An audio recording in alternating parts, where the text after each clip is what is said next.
വളരെയധികം സന്തോഷം. എബ്രാജന്റെ അല്ലെങ്കിൽ ഷീലു എബ്രാഹിമിന്റെ സിനിമ എന്ന് പറയുന്നത് ഞങ്ങളുടെ ഫാമിലിയിലുള്ള ഒരു സിനിമ തന്നെയാണ്. സിനിമകളിലെ വലിപ്പം ചെറുപ്പം തീരുമാനിക്കുന്നത് പ്രേക്ഷകരാണ്, ഇറങ്ങിക്കഴിഞ്ഞിട്ടാണ്. ഇന്ന് നിങ്ങൾക്കറിയാം, എബ്രാജനും ഷീലു എബ്രാവും നീലൊക്കെ കറുത്ത ഡ്രസ്സ് ഇട്ടിട്ടാണ് വന്നത്.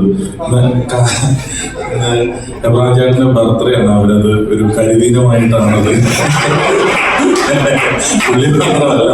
അപ്പൊ അതുകൊണ്ട് തന്നെയാണ് 13-ാം തീയതി പൊതുവെ വണ്ടിയുടെ നമ്പർ പ്ലേറ്റുകളാണെങ്കിലും അല്ലെങ്കിൽ ഈ ഹോട്ടലുകളിലെ റൂമൊക്കെ ആണെങ്കിലും കുറച്ച് നോക്കിയത് എടുക്കാറുള്ളത്. അപ്പൊ അതുകൊണ്ട് പൊതുവെ ഡിമാൻഡ് കുറവാണ്. പുള്ളിക്ക് മാത്രമേ അതുകൊണ്ട് ഡിമാൻഡ് ഉള്ളൂ. അപ്പൊ അതുകൊണ്ടിട്ട് അതൊരു വളരെ നല്ല കാര്യം. പിന്നെ കഴിഞ്ഞ കുറച്ച് ദിവസങ്ങളായിട്ട് ഇതിന്റെ ഡേറ്റ് എന്ത് 12-ാം തീയതി വെക്കണോ 13-ാം തീയതി വെക്കണോ എന്നുള്ളൊരു കൺഫ്യൂഷൻ ഒക്കെ ഉണ്ടായിരുന്നു. എനിക്കത് അറിയാവുന്നതാണ്. അപ്പം ധ്യാനിന്റെ ഒരു ഡേറ്റ് ഉണ്ട്. ധ്യാനിന് ഒരു തമിഴ് സിനിമയിൽ പോയി അഭിനയിക്കുകയാണെങ്കിൽ പെർ ഡേ 5 ലക്ഷം രൂപ കിട്ടുന്നൊരു കാര്യമുള്ളതുകൊണ്ടിട്ട് അതിന് വേണ്ടിയിട്ട് സഹകരിച്ചു കൊടുത്താണ്. അപ്പൊ അതുകൊണ്ട് വീണ്ടും 13-ാം തീയതിയിലേക്ക് മാറ്റാൻ വേണ്ടിയിട്ട് ഇരുന്ന് കഴിഞ്ഞപ്പം എബ്രാഹിം ചേട്ടന് 12-ാം തീയതി തന്നെ വെക്കാൻ വേണ്ടിയിട്ടിരുന്നപ്പം എബ്രാഹിം ചേട്ടന് അത്യാവശ്യമായിട്ട് ബോംബെക്ക് പോകേണ്ട വന്നു. അപ്പൊ ഞാൻ ഓർത്ത് എന്തെങ്കിലും റിക്രൂട്ട്മെന്റിന്റെ ഒരു വലിയ ബിസിനസ് കിട്ടിയിട്ടുണ്ടെന്നുള്ളത്.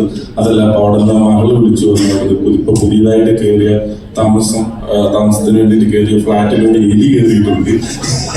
അതുകൊണ്ട് സീരിയസ് ആയിട്ട് പറഞ്ഞതാണ്. അപ്പൊ അതുകൊണ്ടിട്ട് പുള്ളി ഈ എലിപ്പെട്ടിയായിട്ട് ഇവിടുന്ന് അവിടെ പോയിട്ട് എലി പിടിച്ചിട്ട് നെക്സ്റ്റ് ഡേയിലേക്കാണ് ഈ ഓഡിയോ റിലീസ് മാറ്റി വെച്ചേക്കുന്നത്. അത് ഞാൻ ശരിയല്ലേ, ഞാൻ 13 ആദ്യം വെച്ചു, പിന്നെ 12 ആക്കി, വീണ്ടും 13 ആക്കി. അപ്പൊ എനിക്ക് ഒരു ചെറിയൊരു നർമ്മത്തിന്റെ ഒരു ഇതിൽ പറഞ്ഞതേ ഉള്ളൂ. ഇനി എന്റെ ബാലപാഠങ്ങൾ പഠിപ്പിച്ചെന്ന അനുഭവങ്ങളിൽ ഞാൻ തുടങ്ങണം. കാരണം ഞാൻ ആദ്യമായിട്ട് അസിസ്റ്റ് ചെയ്യുന്ന സിനിമ, ഞാൻ ഒരൊറ്റ സിനിമ അസിസ്റ്റ് ചെയ്തിട്ടുള്ളൂ.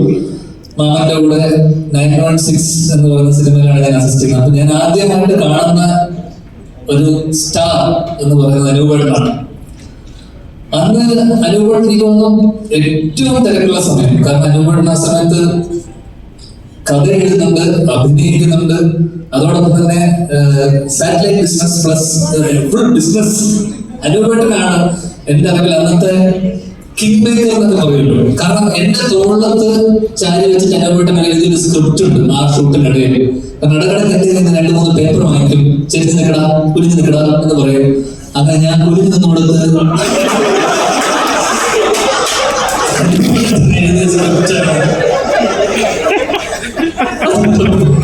ഇതിന്റെ പാടുകൾ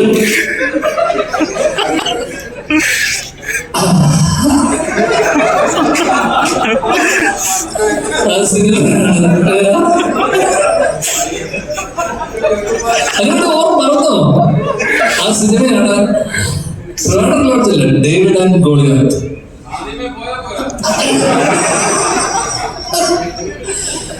അങ്ങനെ അന്ന് അനുഭവം എനിക്ക് തോന്നുന്നു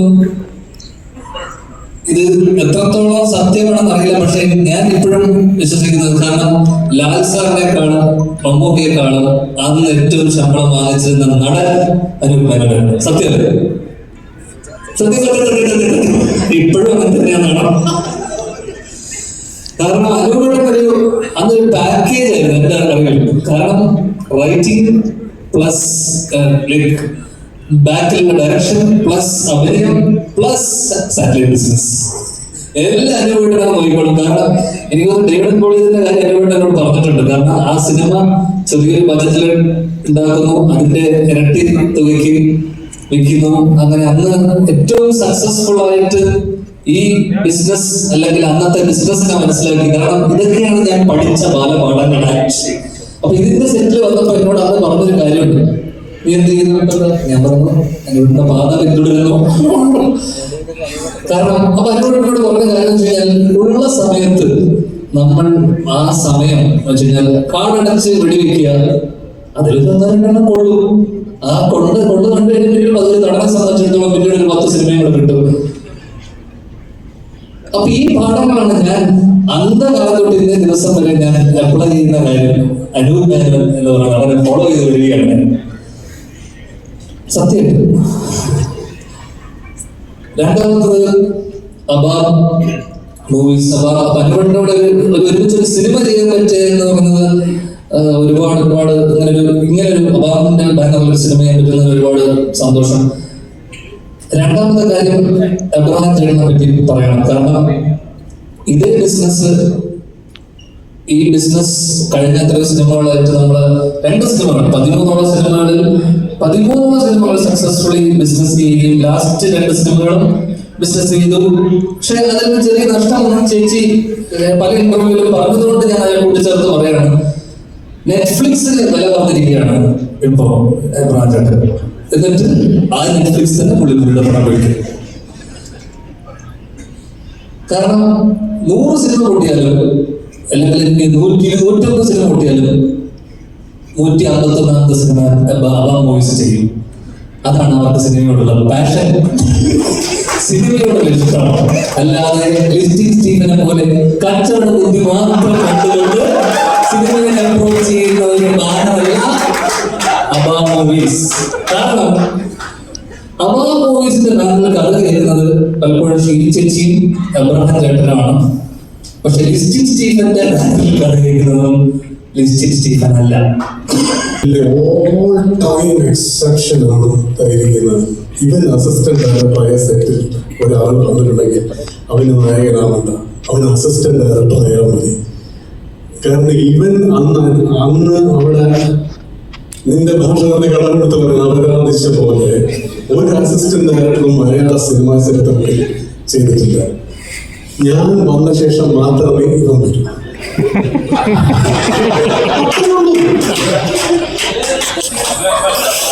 തലേദിവസം ക്ഷീണം ഒരു കാര്യം. പിന്നെ ഇവനാ എനിക്ക് ഓർമ്മ വേങ്ങേരി അവിടെയാണ് നമ്മള് ഇവൻ അപ്പുറത്ത് എന്താണ് തൊണ്ടയാട് ബൈപ്പാസിൽ കാർഡ് പിന്നെ പ്രൊഡക്ഷൻ വേണ്ടി പിന്നെ ഒന്ന് വിളിച്ചു ചോദിക്കും മറ്റേ വന്നോ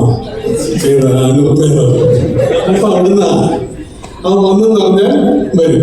അതിനോടൊക്കെ പറഞ്ഞിട്ടുള്ള പരിപാടി അറിയാം. വലിയ വിളിയൊക്കെ നമ്മൾ കേൾക്കുന്നുണ്ട്. ഉച്ചവരെയൊക്കെ ഇവൻ പണിയെടുത്തു എന്ന് വരുത്താൻ വേണ്ടി കാണിക്കുന്ന ചിലകളുണ്ട്. അപ്പൊ നമുക്ക് അന്നേ അറിയാം ഇത് ഇവിടെ ഒന്നും നിൽക്കുന്ന ഒരു സാധനമായിരിക്കില്ല. ഇവൻ പറന്ന് പന്തലിച്ച് ഇപ്പൊ എന്താണ് ഹോട്ട് കേക്ക് എന്നൊക്കെ പറയുന്ന ഒരവസ്ഥയിലേക്ക് എത്തുമെന്ന് നമുക്ക് അന്നേ അറിയാം. ഇവൻ ഇതല്ലാതെ വേറെ ഒന്നും ആവാൻ കഴിയില്ല.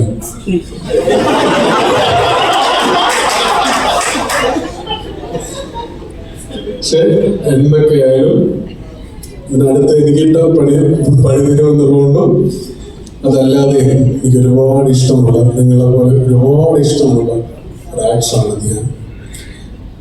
ഒരു ആക്ടർ എന്നതിലുപരി ഒരു സ്പേസിലേക്ക് കയറി വരുമ്പോൾ അവിടെ അയാൾ ഉണ്ടാക്കുന്ന എനർജി അത് ചില്ലറ കാര്യമൊന്നുമില്ല, എളുപ്പമല്ല അത് ഉണ്ടാക്കുന്നത്. അതാണ് സ്റ്റാർഡം എന്ന് പറയുന്നത്. ധ്യാന്റെ സ്റ്റാർഡം ഓഫ് സ്ക്രീൻ ആണ് കൂടുതൽ നമ്മൾ കണ്ടിട്ടുള്ളത്. അത് ഓൺ സ്ക്രീൻ അവൻ കുറച്ചുകൂടി മൂത്ത് അവനത് ഓൺ സ്ക്രീനിലേക്ക് എത്തിക്കും. അതൊന്നുമില്ല. പക്ഷെ അത് അൺമിസ്റ്റേക്കബിളി ഒരു സ്റ്റാർ ക്വാളിറ്റി ധ്യാനിലുണ്ട്. എനിക്ക് തോന്നുന്നു 4ാമത്തെ സിനിമയാണ് അബാമോയത്. അബാം ഷീ ടാക്സി തുടങ്ങി, ഷീ ടാക്സി ചെയ്തു, കനൽ ചെയ്തു, മരട് ചെയ്തു. ഇതെല്ലാം തന്നെ സാമ്പത്തികമായി നഷ്ടമുണ്ടാക്കാത്ത സിനിമകളാണ്. ഇതും അങ്ങനെ തേങ്ങ അപ്പുറത്ത് വീഴുന്ന പോലെ വീഴണേ എന്ന പ്രാർത്ഥന മാത്രമാണ് ഈ സ്റ്റേജിൽ ഉള്ളത്. ഒപ്പം ഈ സിനിമയെ വളരെ പെട്ടെന്ന് വളരെ ഈസി ആയിട്ട് മീഡിയ തന്നെയാണ് വിത്തിൻ ഒരൊറ്റ ആഴ്ച കൊണ്ട് ഈ സിനിമയുടെ പേര് പോലും എനിക്ക് തോന്നുന്നു 2 ആഴ്ചയ്ക്ക് മുന്നെയാണ് നമ്മൾ തീരുമാനിക്കുന്നത്. പക്ഷെ ഈ സിനിമ ഇത്രയധികം വൈറലാക്കാൻ, ഇത്രയധികം ആൾക്കാരിലേക്ക് എത്തിക്കാൻ ഈ നിൽക്കുന്ന ക്യാമറ കണ്ണുകൾ ചെറുതായ ഒരു സഹായം. ഞാൻ എനിക്കെന്നെ ഈ മെസ്സേജ് അയച്ചിരിക്കുന്നു. അപ്പൊ ഏതായാലും ഐ വാസ് വെരി ഹാപ്പി. ഇവിടെ പലർക്കും അറിയില്ല എൻ്റെ പേര് AK Raveendran എന്നുള്ളതാണെന്നുള്ളത്. And I'm very happy that ആ പേര് ഇട്ടിട്ടുള്ളൂ. Anyway, it was a nice experience ഈ ഒരു ടീമിൻ്റെ കൂടെ വർക്ക് ചെയ്യുന്നു. നേരത്തെ അനുഭവം പറഞ്ഞ പോലെ ഇതൊരു പണ്ടാറടങ്ങിയ സാധനമാണ്. എന്താണെന്നുള്ളത് നമുക്ക് അറിയില്ല. എല്ലാ പടങ്ങളിലും ഉണ്ട്. 35 പടങ്ങൾ ഒരു വർഷത്തിൽ അഭിനയിക്കുന്നു. എവിടെയെന്ന് ചോദിച്ചാൽ ചിലപ്പോൾ 10-12 അവിടെയൊക്കെ കാണുന്നുള്ളൂ.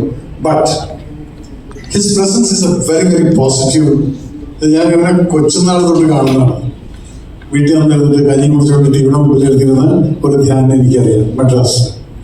അത് കഴിഞ്ഞിട്ട് ഇന്നും ആ അൻപുകളി മാറ്റാത്തൊരുത്തരാണ്. But then when I see social മീഡിയയിലൊക്കെ ധ്യാൻ്റെ ഒരു presence that makes a lot of laughter in your മൈൻഡിൽ നമുക്ക് പെട്ടെന്ന് തന്നെ അതിങ്ങനെ കണ്ടുകൊണ്ടിരിക്കാൻ തോന്നും. എനിവേ, നീ ഇപ്പം നേരത്തെ അനുഭവം പറഞ്ഞ എപ്പോ എന്നുള്ളതല്ല, you will get that start. അതിനെല്ലാവരും ഒരു സമയമുണ്ടെന്ന് പറയുന്ന പോലെ you got a good heart, so you will definitely get it. So wait for that. ആ വെയിറ്റിംഗ് അതിൽ എനിക്ക് ഞാൻ ഉറപ്പുണ്ട്. അതിന് ഏതാണ്ട് നീ എന്നെ കൊണ്ടാക്കുന്ന നീ ആ ഒരു ഇട്ടിട്ട് ഈ സോഷ്യൽ മീഡിയയിൽ മുഴുവൻ ഇറക്കിയത് നീയാണ്. ഒരു ഗ്രനേഡ് കൊണ്ട് നടക്കുന്ന ഒരു കോട്ടയിൽ കൊണ്ട് നടക്കുന്ന ഒരു കാശ്മീരി പെണ്ണും അതിന്റെ പുറകെ തോക്കെടുത്ത് നിൽക്കുന്ന ഈ രവീന്ദ്രനെ നീ.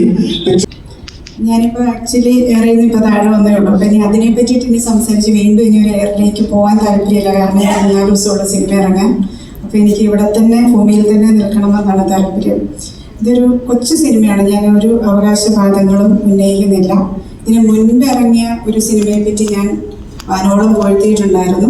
പക്ഷെ എൻ്റെ പ്രതീക്ഷകളോട് തെറ്റിച്ചുകൊണ്ട് ആ സിനിമ അത്ര നന്നായി പോയില്ല. അപ്പം ഇതിനെപ്പറ്റി എനിക്ക് കമൻറ്റ് ചെയ്യാനൊന്നുമില്ല. ഒരു കൊച്ചു സിനിമ നിങ്ങൾ കാണുന്നവർ, കാണാൻ തോന്നുന്നവർ കാണുക.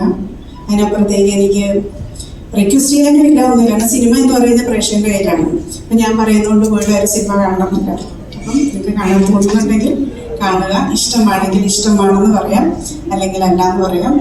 പിന്നെ ഇവിടെ നമ്മളെ ഈ ലോഞ്ചിന് വന്ന ഒരുപാട് അതിഥികളുണ്ട്. അവരോടൊക്കെ ഒരുപാട് നന്ദിയുണ്ട്. ഞാൻ പ്രത്യേകിച്ച് ഞാൻ പറയുന്നില്ലല്ലോ, ഞാൻ നമ്മുടെ താരമാണ്. ഞാനില്ലാതെ ഞങ്ങൾക്ക് ഒരാഘോഷങ്ങളുമില്ല. ഞാൻ വീണ്ടും വിളിക്കുന്നത് എന്താണെന്ന് ചോദിച്ചാൽ ഈസിയായിട്ട് സിനിമ പ്രൊമോട്ട് ചെയ്ത് കിട്ടും. സത്യത്തിൽ അതാണ്. എന്നുവെച്ചാൽ ഞാൻ സത്യം പറഞ്ഞ ഒരു ഓൺലൈൻ താരമാണ്. എനിക്ക് തോന്നുന്നു ബിഗ് സ്ക്രീനിനേക്കാൾ കൂടുതൽ ധ്യാനെ നിങ്ങൾ ബാക്കി പ്രേക്ഷകർ ഔട്ട്സൈഡ് ദ ബിഗ് സ്ക്രീൻ ഒരു താരമായിട്ട് തന്നെ ധ്യാൻ്റെ വായിൽ നിന്ന് വരുന്ന വർത്താനങ്ങൾ, ഹ്യൂമർ സെൻസുകൾ ആസ്വദിക്കാൻ വേണ്ടി ഇരിക്കുന്ന ഒരുപാട് ആൾക്കാരുണ്ട്. അപ്പം അതൊരു വലിയ കാര്യമാണ്. ഇപ്പം എല്ലാവർക്കും നമസ്കാരം. ഇതൊരു ചെറിയ പടം എന്നല്ല, പക്ഷേ ഇതൊരു വലിയ പടം തന്നെയാണ്. കാരണം ഇത് പ്രൊഡ്യൂസ് ചെയ്തതൊരു വലിയ മനുഷ്യനാണ്. ഹാപ്പി ബർത്ത്ഡേ സാറേ. സാധാരണ ഇപ്പൊ ധ്യാൻ ഇങ്ങനെയൊക്കെ പറയുന്നുണ്ട്. ധ്യാൻ 2 പ്രാവശ്യത്തെ സിനിമ ആണ്. സാധാരണ ധ്യാൻ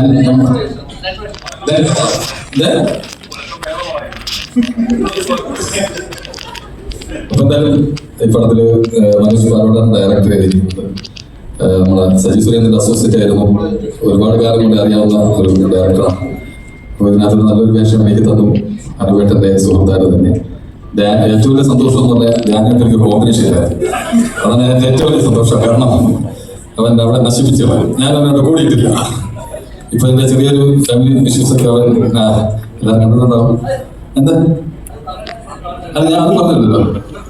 കണ്ടിട്ടുള്ളവരും അങ്ങനെയൊന്നുമില്ല.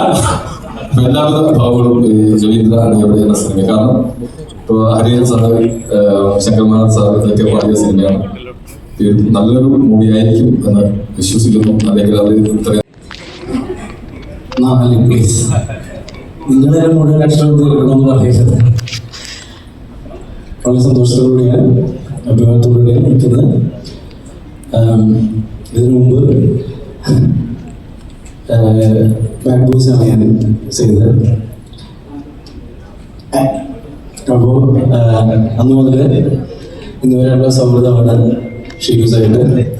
എൻ്റെ ഒരു സ്വന്തം ചേച്ചിയെ പോലെയാണ്. മാത്യു സാറും അതുപോലെ തന്നെ. അപ്പോൾ അവരുള്ളതായിട്ട് അങ്ങോട്ട് വിളിച്ചു വന്നത്. അപ്പോൾ ഈ പരിപാടിക്ക് അല്ലെങ്കിൽ ഇതിൻ്റെ തന്നെ എല്ലാവിധ ആശംസകളും. അതിൻ്റെ കൂട്ടത്തിൽ ഞാൻ പറഞ്ഞോട്ടെ, ഞാൻ നേരത്തെ പറഞ്ഞോട്ടെ, ഈ പടത്തിൻ്റെ ഒപ്പം തന്നെ ഞാനും വിഷ്ണുവും അഭിനയിച്ച അപൂർവപുത്രന്മാരും റിലീസുണ്ട്. അപ്പോൾ ആ പടം നിങ്ങൾ കാണണം. ഇത് രണ്ട് ചോളാണെന്നാണ് എനിക്ക് തോന്നുന്നത്. അനുവേട്ടൻ്റെ കൂടെ കുറേ സിനിമകളിൽ ഭാഗമാവാൻ പറ്റി. അനുവേട്ടൻ ഇപ്പോൾ നായകനായ പടത്തിൽ കൂടെ ചെയ്യാൻ പറ്റി. അനുവേട്ടൻ സ്ക്രിപ്റ്റ് ചെയ്ത പടത്തിൽ വരാലെന്ന് പറയുന്ന പടത്തിലും എന്നെ ഭാഗമാക്കി. ഇനിയിപ്പോ അനുവേട്ടൻ ഡയറക്റ്റ് ചെയ്യുന്നൊരു പടമുണ്ട് ലാലേട്ടനെ വെച്ച്, അതിലും ഭാഗമാക്കും എന്ന് വിചാരിക്കുന്നു.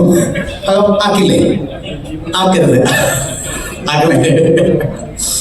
അപ്പോ എന്തായാലും ഒരുപാട് സന്തോഷം. എനിക്ക് തോന്നുന്നു ഈ സിനിമയ്ക്ക് കഥാപാത്രങ്ങളെ തിരഞ്ഞെടുക്കുന്നതിനോ കഥ എഴുതുന്നതിനോ ഒന്നും അല്ല ഏറ്റവും കൂടുതൽ സമയം എടുത്തത്. ഇതിന്റെ പേര് കണ്ടുപിടിക്കാനാണ് ഏറ്റവും കൂടുതൽ സമയം എടുത്തതെന്ന് തോന്നുന്നു. ഇതിൽ അവസാനം കഥയ്ക്ക് അനുയോജ്യമായ നല്ലൊരു പേരിൽ തന്നെ എത്തി. മനോഹരമായ പാട്ടുകളാണ്. മഴ ഏറ്റവും കൂടുതൽ ഇഷ്ടപ്പെടുന്ന ഒരു സിനിമാ താരം എനിക്ക് തോന്നുന്നു അനുവേട്ടനാണെന്ന് തോന്നുന്നു. കാരണം അദ്ദേഹത്തിന്റെ പടത്തിലെ മിക്ക പാട്ടുകളും മഴയുമായി ബന്ധപ്പെടുത്തിയുള്ള പാട്ടുകളാണ്. ഇതിലും മനോഹരമായ മഴപ്പാട്ടുണ്ട്. രാമേഘം പോൽ വെൺതാരം പോൽ നീ എന്റെ അകലെ നിൽപ്പൂ. ഇനി എടുത്താൽ എത്തത്തില്ല. പ്രത്യേകിച്ച് ഞാൻ പറയേണ്ടതില്ല. ഞങ്ങളുടെയൊക്കെ ഒരു വലിയ നല്ല സുഹൃത്ത് ബന്ധത്തിലുള്ള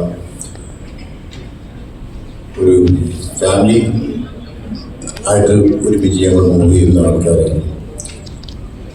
വലിപ്പം ചെറുപ്പമൊന്നും എനിക്ക് എന്നെ ഉദ്ദേശിച്ചിട്ട് എൻ്റെ ഒരു പേഴ്സണൽ അഭിപ്രായത്തിൽ സിനിമയിലില്ല. ഈ സിനിമ തീർച്ചയായിട്ടും നല്ലൊരു സക്സസ്സിലേക്ക് വരാനും ഇവിടെയൊക്കെ പടങ്ങൾ ഓടണം എന്നാണ് ഞാൻ ആഗ്രഹിക്കുന്നത്. ദൈവം ഡെഫിനറ്റായിട്ട് ഇതൊരു നല്ല റണ്ണിലേക്ക് വരും, നല്ലൊരു സക്സസ്സിലേക്ക് വരട്ടെ എന്ന് പ്രാർത്ഥിക്കുന്നു. Thank you very much.